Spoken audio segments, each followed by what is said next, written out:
Hey everybody, my next guest is a very funny comedian who performs all over New York City and Long Island. He's also one of the stars of The Legend of Spooky Woods, along with his good buddy Andy Plajanos. Here he is, everybody, Billy Geyer. Billy, how you doing, Thank man? you, Don. Hello, everyone. Thanks for having me on.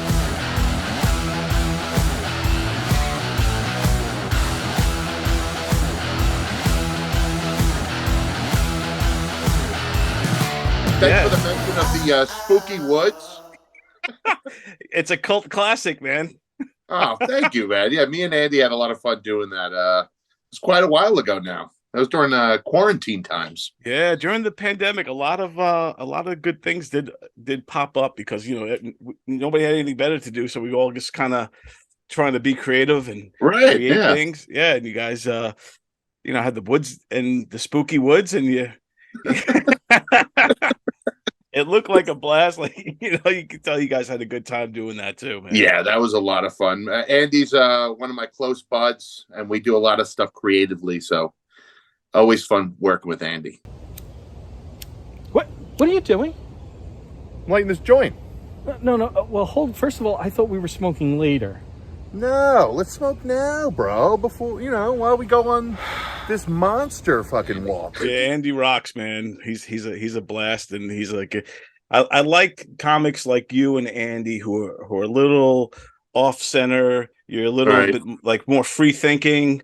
You know what I'm saying? You're a little bit outside the lines. If you're not Definitely coloring. try to be different. Sometimes I like to fill in all my stretch marks with black magic marker and pretend I'm a zebra. There you go. Come on.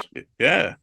Just like now, like I love the shirt and the ensemble. What is it? Oh, there's that little. You got to let your freak flag fly, as they say. So I got some sloths. Nice. And got my cool hat here. I don't know, some kind of gay cowboy or something, acid cowboy maybe. I don't know. And this is what you would wear out to like the mall? No, just for a special Don. Oh, okay, great. This is. I'm honored. Maybe honored. I'd wear it to the mall. I don't know. Have you gone to that sloth place in Hot Pog? No, but I've seen people that have. I'm pretty jealous. Yeah, I forget, like just going through Facebook, and I forget which comic hit it first. Like, I feel like one of the comedians, like Keegan or somebody, went there first, and then everybody started going. Like, Yeah, I saw. I think Jess Colazzo, if you're familiar with her, I saw she had went. It looks like fun. I gotta go. Yeah, you got to wear that shirt when you go.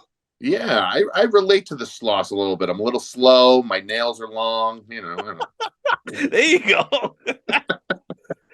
Now, and people want to hold me. Yeah, to see that, people want to cuddle with you. They want to hold you. You got, you're halfway there, man. Now, I saw like a couple of days ago you did a roast battle. Now, yes, is that your because you seem to me like more of a stoner comic, and you guys are too laid back and too like too kind of happy to be battle, roast battle comics.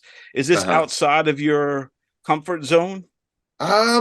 Yes and no. Some of it comes like naturally. I love preparing for the roast and the writing aspect of it and everything, and I'm surprisingly very good at it.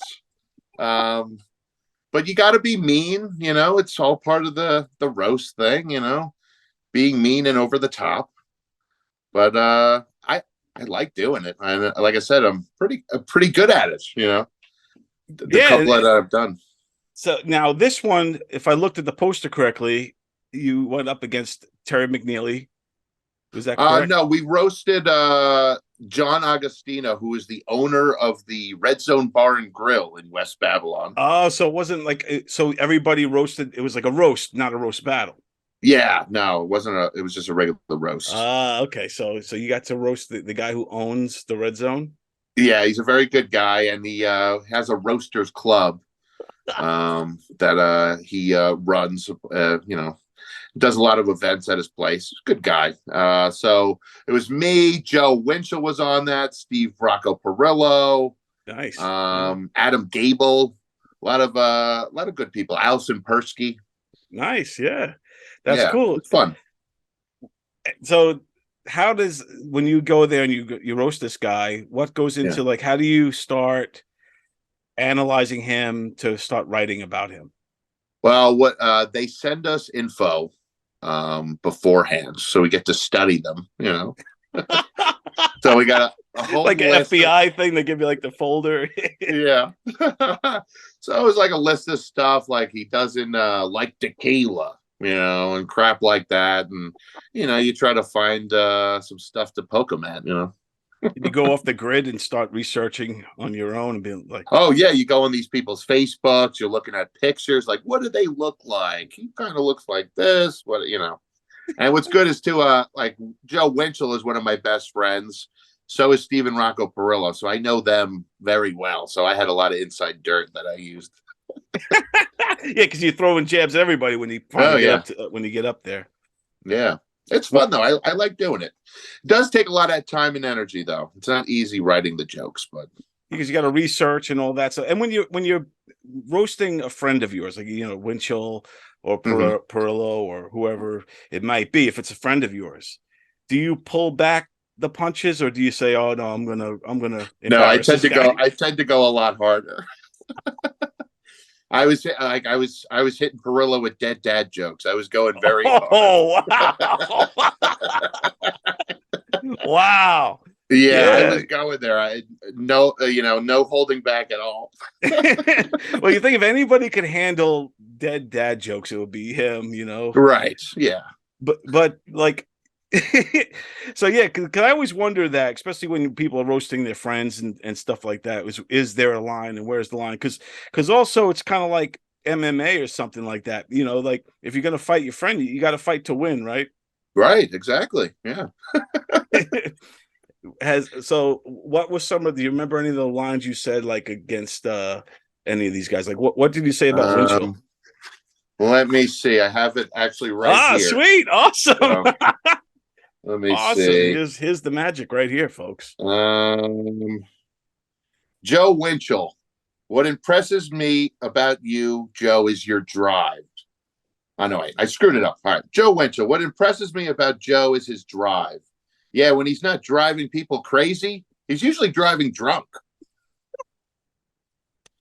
Joe, let me tell you, Joe would be a champion if there was an ADD Olympics.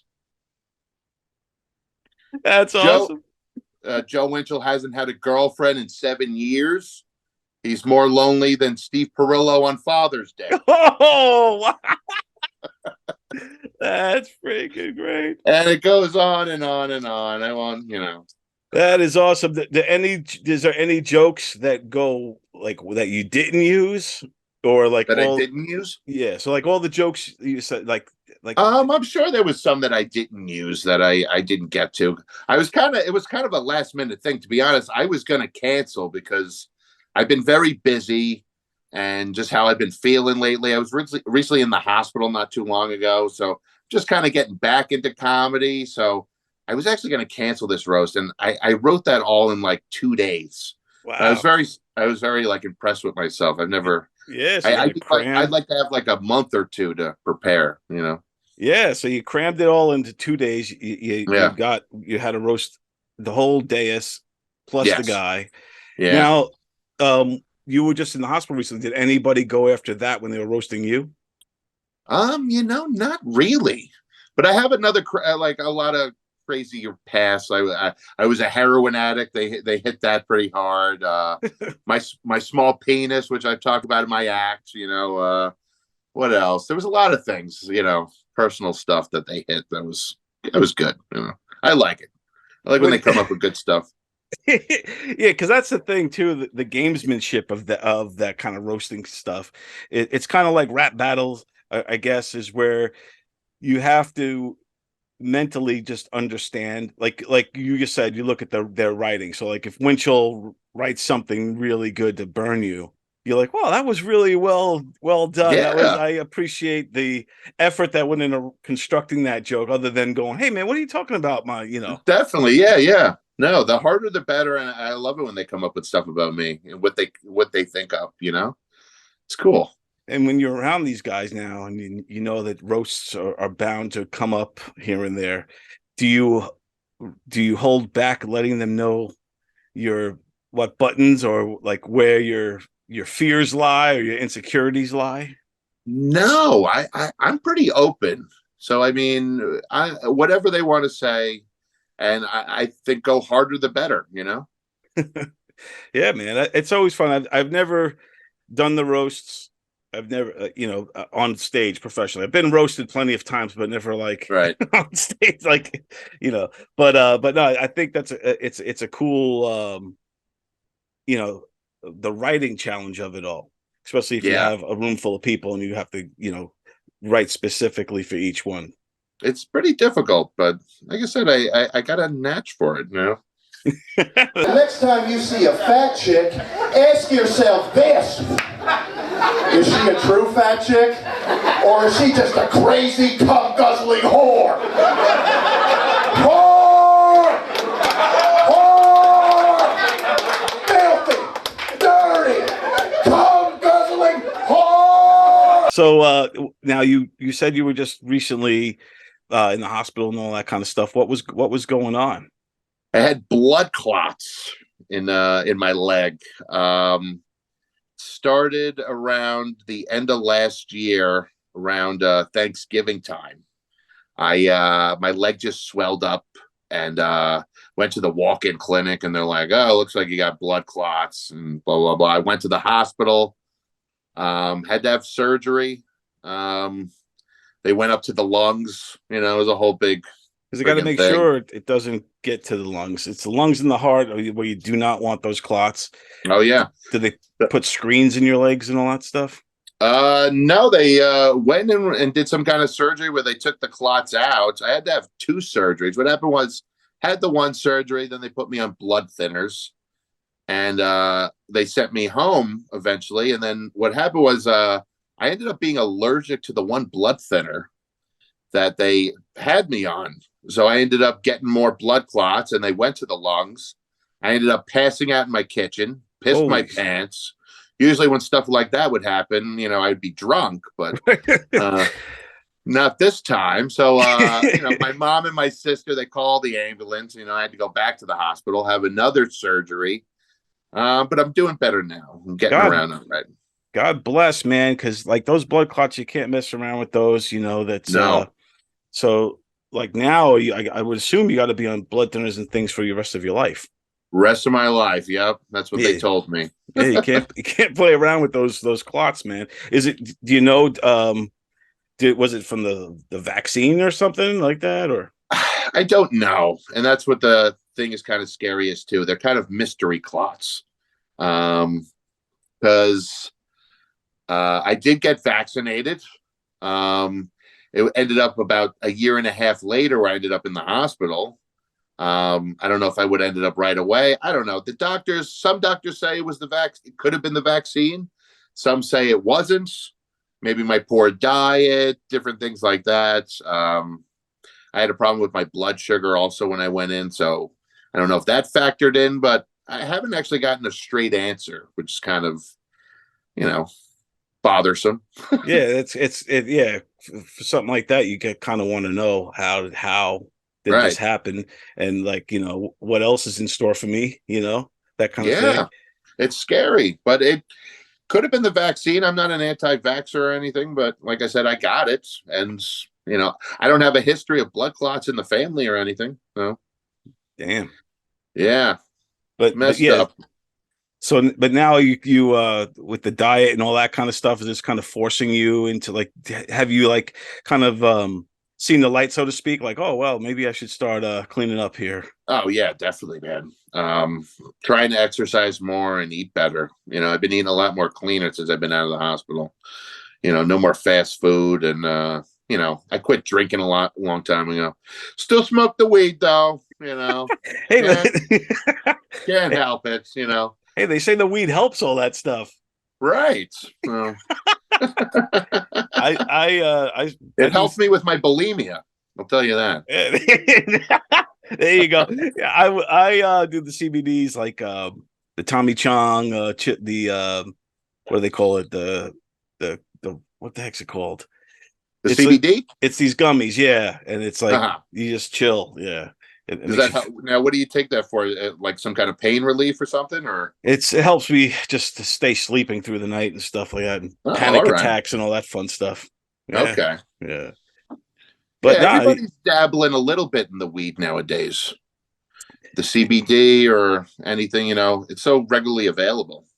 yeah, and I'm getting those Tommy Chong CBDs through the mail. Like who would have thought? Like that's what Tommy Chong didn't he go to jail for selling bongs in the mail? He did, yeah. Yeah. That's a trip, man. But yeah, I mean, it always takes those kind of things to help to change. Like for me, I had to start eating differently too when they told me I had like heart issues or whatever, and it really does kind of put things into perspective. And it's the only way I probably would ever stop eating certain foods is because of that, because I'm literally afraid for my life. Yeah, same here, man. Yeah. I had like heart issues too a while back, because I loved drinking and I loved Chinese food. Literally would drink and eat Chinese food every day. That was my diet. A whiskey and General Tao's. And and eventually I had to do something. The heart was just giving out, so I had to switch it up. I'm still trying to, get the weight off. It's hard though. It is tough, man. I've been battling my whole life too. A yo-yo dieter, always up and down. Same here, my whole life, just struggling with it. Yeah, man. Yeah, what was worse than for the heart, the Chinese or the booze? They told me to never do any ever again. So both? Yeah. They're like, you can never eat Chinese food ever again. Like, really? And my drinking was just out of control. I, had no limits, Well, damn. I mean, if you haven't had, when was the last time you had Chinese food? Definitely over a year, maybe a year and a half, 2 years. See, so you got willpower, man. Yeah, I can do it. I can do it. It's just hard. Yeah. I cut out fast food, and it still gets challenging certain times because it's convenient. You know what I mean? Like, yeah. And the doing comedy doesn't help either, because you're out at night, it's late, especially after a show, you get hungry, and you want to, what's open? Burger King, Right. Yeah, exactly. You just drive through, don't have to get out of the car or anything. Yeah, exactly. Yeah. It's so easy. Yeah, man. Here's a good way to know you've had too much to drink. It's 3 o'clock in the morning. You're on your neighbor's front lawn, and you're screaming midget at a lawn gnome. You're just mocking it to come to life and show its true colors. A lot of people don't realize lawn gnomes come to life at night. It's true. I read it in a Goosebumps book once. I wanted to ask you too about the Long Island comedy scene itself. Yeah, seems to really be thriving these days, and you've been on the scene. So like the 2010s, 2013. Yeah, I started. So yeah, 2012, 2013. Yeah. So you got like 10 years now under your belt. So you kind of seen, I think, this wave of comics, like this wave of the scene starting to kind of blossom. I feel like there's a lot of strong comics out there now. Definitely, man. And a lot out here in Suffolk County where I live. You got me, Rob White, like I said, Joe Winchell, I already brought up before, Andy Plajanos. There's a lot of heavy hitters out here. Chris Roach, Yeah, Chris Roach, Ronkonkoma. It's Ronkonkoma. I'm out here too. I was born and raised in Brentwood, so I was always a Suffolk guy. And then, all right, nice. Now I'm out here in Manorville, right by Riverhead. So okay. Yeah, so not too far, but maybe about 40, maybe 25, 40 minutes from Winchell, where he is. He's up in Sag Harbor. Yeah. Yeah, he's out there. And now we got DC Benny joined us out here. Oh, nice. Yeah, he's out. Very cool. He's out in the North Fork. Yeah. I didn't know that. But the scene's always changing. There's always new people. Even with my stint in the hospital, being gone for 2-3 months, whatever it was, it's changed dramatically, Yeah. Always new people. That's the thing that like, even from when I did comedy, I was doing stand-up in the late 90s. I did it for like year year and a half open mic level. Got paid a couple things, bar circuit. Right. Before I got into sports and moved to North Carolina. But yeah, it was back then. A lot of the comics that were around then are all now. Yeah, there's only a few that remain. Like Joey Petroni's still there. A couple guys like Chris Williamson is still floating around. But yes, for the most part, a lot of that that scene that I was with, those guys have all moved on. So it's kind of like, I was like, damn, man, where'd you guys go? There was some funny dude. Some of the guys moved away. Like, I don't know if you know Greg Vaccarello. He was around. Yeah, he was like a featured act at the time. He's now moved to Vegas. Joe Starr was floating around back then. Paul Bond was headlining a lot of stuff. He's still here rocking the stage. Paul. Paul's one of my good buddies, man. He's great. He's Suffolk guy. I think he was Brentwood dude also, if I'm not mistaken. Yeah, he is a Suffolk guy. He'll come up to my mic here and there sometimes. I run an open mic at a billiard on Mondays. Nice. Where? Which billiards? That is a Royal Bar and Billiards in Mount Sinai. Oh, nice. Every Monday, what is it? 7 p.m. sign up, 8 p.m. start. And a lot of people come out every week. It's a good time. So if listeners want to join me on Monday, come on in. So now, is it like first come, first serve? How does your open mic work? Yeah, first come, first serve. Yeah, you sign up, and we start at that time at 8, and then just go from there. We've been getting a lot of people though, like 20 people come out to this damn thing. So I'm like there till forever, There you go. All the Suffolk comics are coming out of the woodworks because they, it's a pain in the ass to go get to Nassau sometimes. Yeah. I got this little ongoing war with, you familiar with Christian Hahn? Oh, yeah, I know him. He does the Christian Mingle thing or something. Yes, on Mondays, the same night as my mic. Oh, wow. So we have a little Monday night war. It's friendly, of course. He's a great guy, funny dude. But I like to talk a lot of smack on the social media to him. Where's his located? His is Nostalgia in I forget what town that is in. But it's on Monday, same night as mine. Out in Nassau though. Oh, there you go. Well, look, I like Christian Hahn. I met him a few times, but I'm team I'm Team Geyer in this one, man.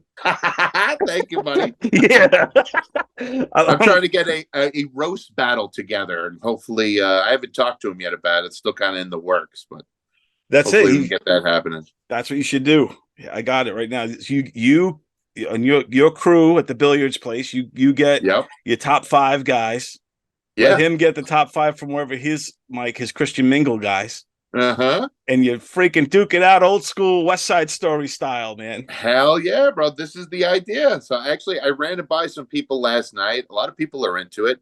I actually haven't talked to Christian yet about it. I got to. And maybe we can make this happen. It'd be fun. I think that'll be friggin' awesome, man. It's like turf wars. Yeah. It's like the Beat It video, Michael Jackson, Yeah. It could get serious though, East Coast, West Coast. We remember how that war went, the rap battles. Yeah, exactly. 90s, but... we don't want to lose anybody. Yeah. We got to keep all the OGs safe, but exactly.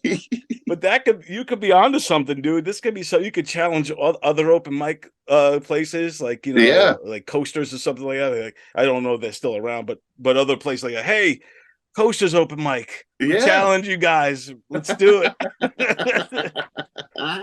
We got a championship belt made. Make it all official, Yeah, dude, that would be freaking awesome, man.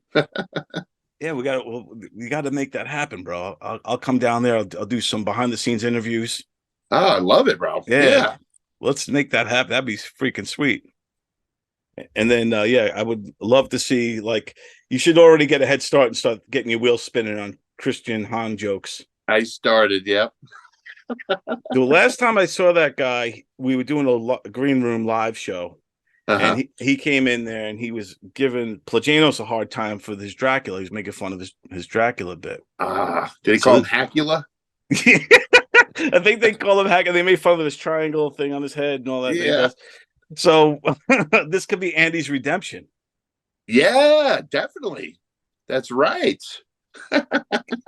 I love Andy's Dracula. You've seen it live, right? Oh yeah, man, I love it. I'm a big fan of the Dracula. Yeah. Because you know what it is, I was a huge fan of like Andy Kaufman and Steve Martin and those kind of Me off too. kilter. You know, some people call them anti comics because you know they're the it's not, you're not laughing at the punchline. You're kind of laughing at the experience of what's going on, right? So they're the whole not thing, so they're not really standard comedians, and Andy kind of embodies that even with his guitar. Like, I agree. His whole everything he does is kind of that style. So I love that. So I love when he does Dracula, because also when he first comes out, the crowd just doesn't know how to what to think of him yet. They're like, what is this? You know, like why? And then he can win them over with the jokes and all that stuff, and the impressions and stuff. So yeah, I a big fan of the Dracula. Same here, man. And Andy's great. He's one of the funniest. He's very great at impressions. I'm constantly like, I hang out with him a lot, so I'm constantly having him do different impressions. He does you pretty good. Oh yeah, I've heard. Yeah, I see. He goes on Tony's show, you know, Knock 'em Dead show. Yeah, and he'll tell every Friday, and he'll tell some stories and stuff. And if it's involving you, he'll do the impression of you. He got you down pretty good. Yeah. Yeah, I've never been that good with the impressions. Those are hard. I used to be good at them back when I was younger. I think when I got older and I started to, like, I don't know, be more self-aware. So I don't know, somewhere along the way, I don't have the same confidence in my impressions like I used to. And plus my impressions, I think now would be considered hack impressions, like Stallone. Hey, how you doing over there? It's like everybody does Stallone. Yeah, everybody does Stallone. Yeah. Or if I did, like, you know, Jack Nicholson, everybody does Jack Nicholson. Right. You know, right. Yeah. You know what I mean? So to me, like, a lot of these really good impersonation guys are finding, you know, new celebrities to do impressions of. Yeah, so a unique impression, definitely. Yeah, somebody new. Yeah, like Plajanos doing the Billy Geyer impression.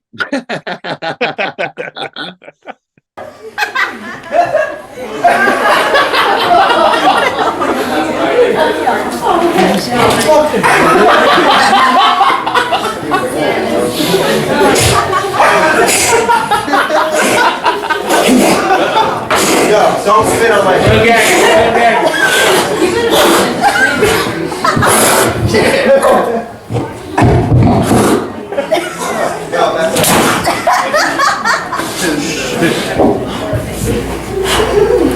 Yo, yeah, what the fuck? No, stop. This is my equipment, and you're spitting bananas all over it, throwing my shit on the floor. Oh, sorry. Yeah. I thought it was disrespectful. Yeah. No. Sorry. Don't even come near my shit. That's fucking crazy. Thank you, guys. It's all right, Bill. Love you, Bill. Billy Geyer, thanks so much, dude, for taking the time to talk to me, man. I really appreciate it. No problem. Tell everybody real quick where they could find you, follow you, and all that good stuff. It's Billy Geyer on Facebook, and then Billy Geyer XOXO on Instagram. And you can see all my shows coming up and whatnot. I'm always busy, always at Governor's and different places like that. Every Monday, Royal Bar and Billiards in Mount Sinai. Open mic. And yeah, man. Thanks again for having me on, Don. I really appreciate this. This was fun. Yeah, this was a blast, man. And you definitely got to get that battle going on with Christian Hahn. That's going to be a blast. So I plan to, man. I'll keep you posted. Yes, indeed. Thanks again, Billy Geyer, everybody. Thank you, everybody.